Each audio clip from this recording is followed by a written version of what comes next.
journal vous est offert par le FPI, Fonds des promotions de l'industrie, votre partenaire privilégié pour la réussite de vos projets.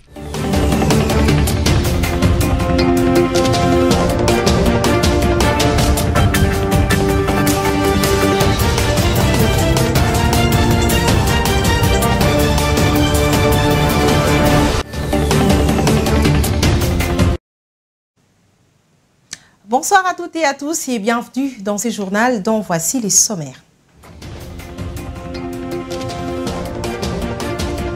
C'est ce lundi 17 juillet 2023 que le nouveau commandant à la tête de la police nationale congolaise, le général Blaise Kilimbalimba, entre officiellement en fonction. Il remplace à ses postes Sylvanou Kassongo, envoyé commissaire à Chikapa.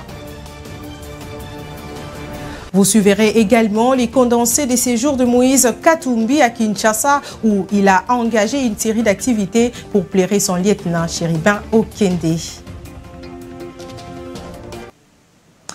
Mais tout d'abord, le week-end dernier, le reporter de la CENI, Patricia Nseya, a eu une séance de travail avec le président du CESAC, Christian Bossembe. Leur entrevue a tourné autour des dispositions à prendre en cette période de dépôt de candidature. Regardez.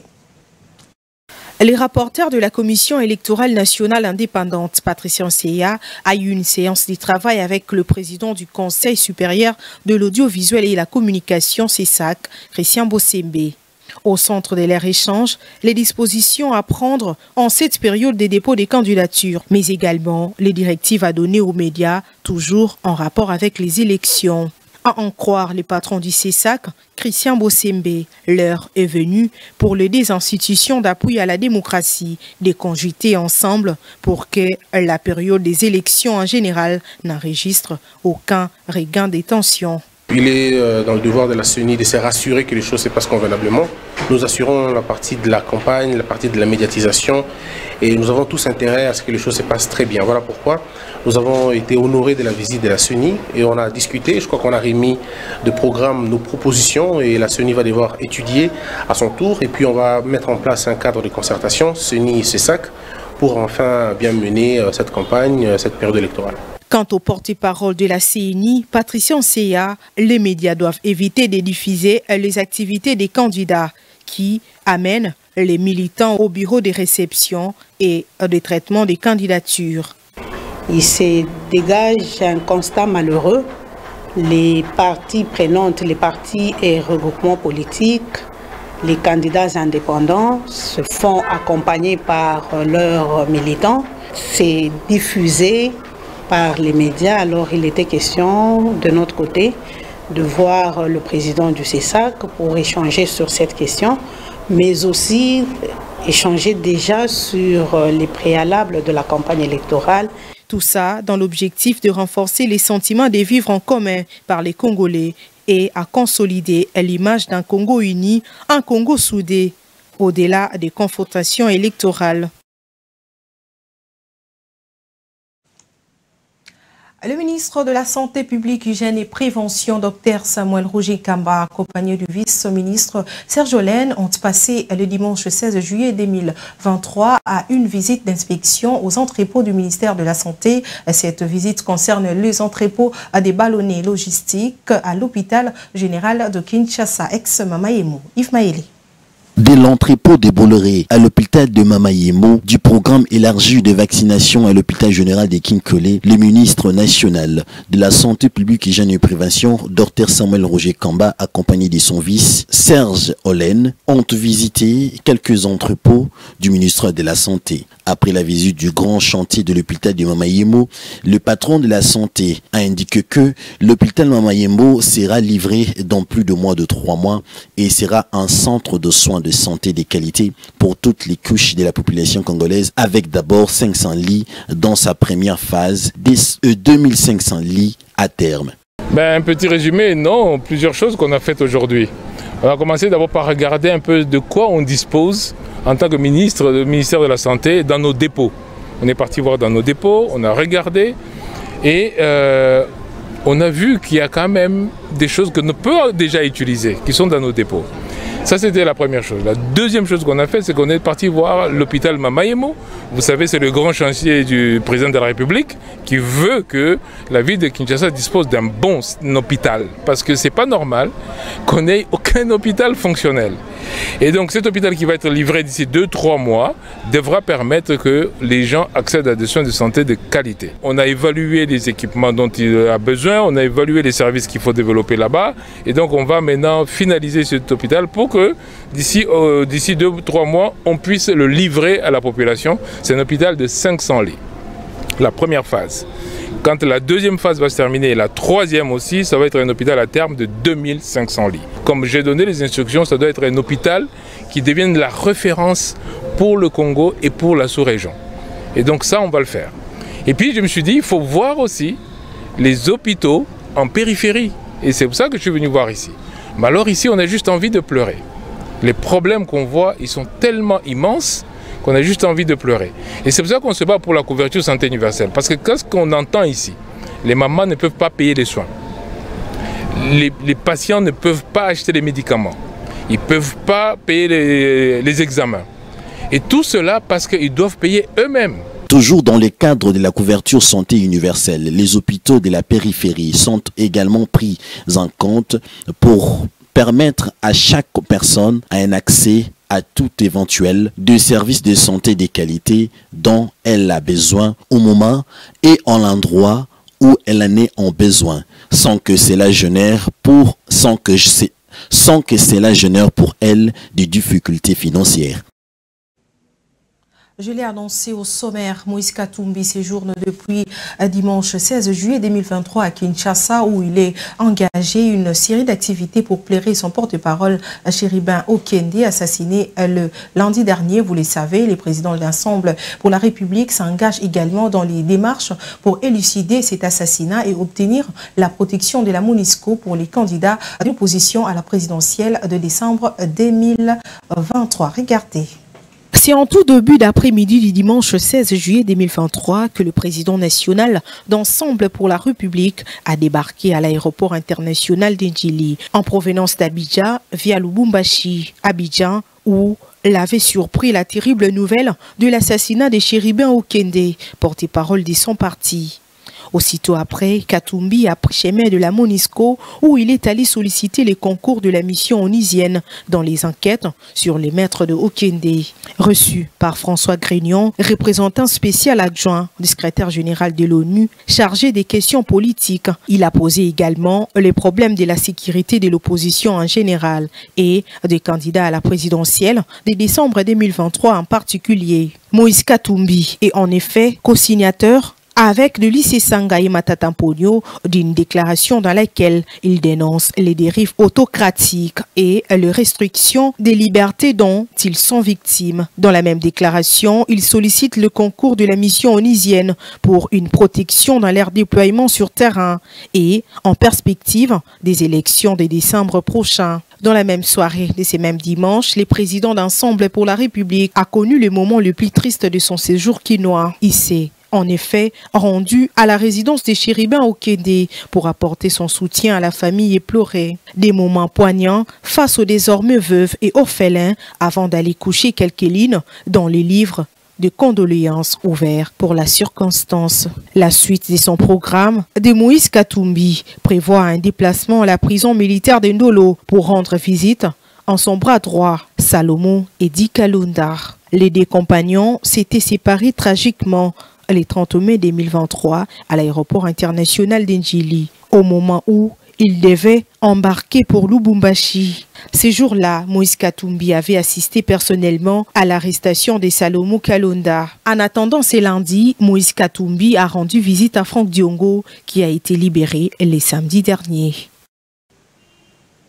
L'assassinat de Chéribin Okende, les enquêtes se poursuivent. L'avocat de la famille réclame la démission de certains responsables des services de sécurité pour ne pas brouiller le piste de l'enquête. On l'écoute.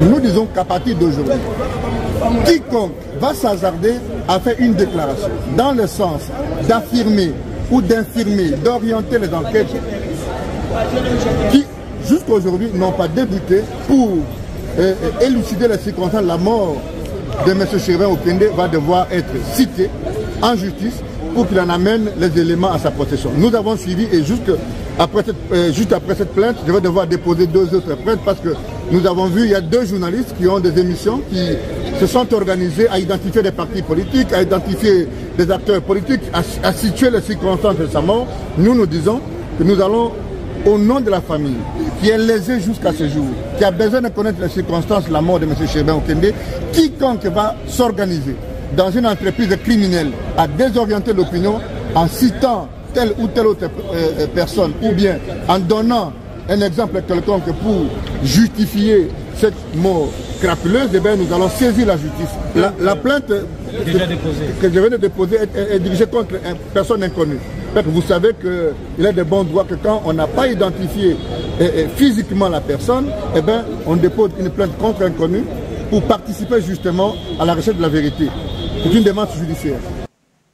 Je l'ai annoncé au sommaire, c'est lundi 17 juillet 2023 que le nouveau commandant à la tête de la police nationale congolaise PNC de la ville de Kinshasa, le général Blaise Kilimba Limba, entre officiellement en fonction. La cérémonie de notification a été organisée à la vice-primature de l'Intérieur. Il a reçu sa notification de main de Peter Kazadi, vice-premier ministre, ministre de l'Intérieur et Sécurité. Il sied de noter que le général Blaise Kilimba Limba remplace à ses postes le général Sylvano Kasongo Kitenge, envoyé commissaire provincial à Chikapa.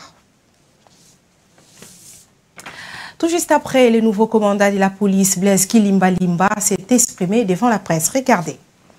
Nous prendrons de la hauteur, c'est-à-dire nous nous mettrons au-dessus de tous ces effets. Nous allons nous transformer en ces criminels. Parce que les criminels, on les appelle autrement des hors-la-loi. Donc nous allons travailler en sorte qu'on puisse respecter la loi. Ce n'est qu'à cette condition-là que nous allons y parvenir. Et nous devons profiter pour dire que ça sera chaud. Ça sera chaud. C'est le comportement qui sera châtié. Qui que vous soyez, si on vous retrouve dans ces comportements, vous allez payer. Notre problème, c'est les comportements. Peu importe ce que vous êtes, on les verra dans les comportements. C'est les comportements qui vont nous guider. Donc, les bons citoyens seront à l'aise. Les mauvais citoyens seront mal à l'aise. Évoluons dans ces journaux. 11 jours avant le coup d'envoi de jeu de la francophonie à Kinshasa, les délégations de pays membres sont arrivées dans la capitale congolaise. C'est le cas du Togo, du Bénin, du Burkina Faso ainsi que du Congo-Brazzaville. Toutes les délégations arrivent comme prévu selon la date de jeu de la francophonie qui demande aux pays membres d'envoyer leurs délégations 2 semaines avant le jeu de la francophonie. Yves Maëlé. Les jours approchent, les délégations foulent le sol de la capitale congolaise, Kinshasa. D'abord, celles du Congo-Brazzaville en face, du Togo, du Burkina Faso, du Tchad, ainsi que de Bénin sont déjà dans la ville-province de Kinshasa à l'occasion du 9e jeu de la francophonie. Accueillis par les officiels du pays et l'équipe du comité national de jeux de la francophonie, les délégations ont été conduites à l'université de Kinshasa où se trouvent les villages de jeu. On se retrouve pratiquement à Lomé parce que l'accueil a été merveilleux, d'accord. On est sorti, on est venu nous accueillir jusqu'à l'avion. On pensait traîner un peu à l'aéroport, mais là nous sommes déjà dehors. C'est une bonne impression, du coup d'après c'est une bonne impression. Et je suis vraiment très contente de cet accueil. Et vous savez, la CONFEJES, c'est la conférence des ministres de la jeunesse et des sports de la francophonie pour accompagner la réussite de l'organisation des Jeux de la francophonie va organiser un camp d'entraînement, un camp international d'entraînement du 17 au 26 juillet. Et donc c'est dans ces cadres que tous ces athlètes arrivent. Déjà hier, on a eu la délégation du Togo et aujourd'hui, on a la délégation du Burkina Faso. D'autres délégations sont attendues au courant de la semaine, car dans la loi de jeu de la francophonie, il est demandé à toutes les délégations de pays membres de 9e jeu de la francophonie de regagner la capitale 2 semaines avant le début du jeu, soit avant le 28 juillet 2023. D'ici là, quelques 1000 bénévolants vont intégrer le différents départements des commissions du comité national de 9e jeu de la francophonie pour être à la hauteur des attentes du comité. Ces jeunes sont sous une formation de quelques jours avant les débuts de jeu de la francophonie. Yves Maëlé. C'est une session de formation portant sur les généralités, sur la francophonie et les enjeux de jeu, la francophonie. Cette session est facilitée par Madame Bibiche Kabengele-Mboui, responsable de relations publiques du chef de l'État. Pour cette première journée de formation au total, 260 bénévoles ont été programmés selon les catégories. Il s'agit notamment des bénévoles de l'accueil et protocole, de la billetterie et accréditation ainsi que ceux de la cérémonie et gala. Tous les autres domaines suivront progressivement et jusqu'à la formation complète des candidats et de tous les départements et commissions. Donc ce que nous attendons de ces jeunes, c'est qu'ils soient des meilleurs ambassadeurs de la République démocratique du Congo, qu'ils puissent bien vendre l'image de Kinshasa, qu'ils puissent bien vendre la culture congolaise, qui est une culture très hospitalière. Les formations sont structurées par session, c'est-à-dire que nous aurons 4 sessions d'environ 250 personnes.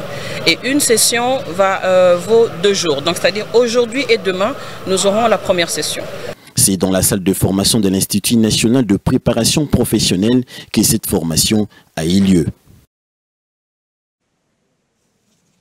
On en est au rappel de principaux titres.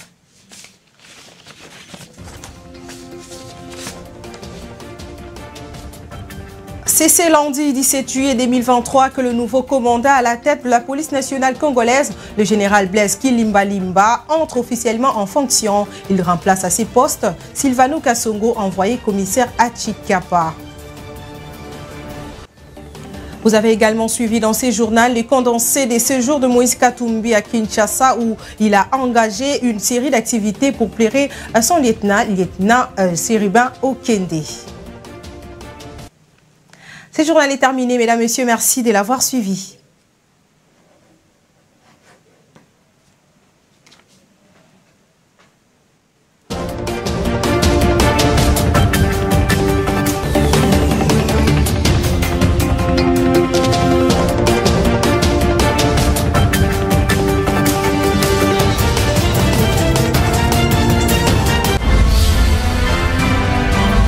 Ce journal vous a été offert par le FPI.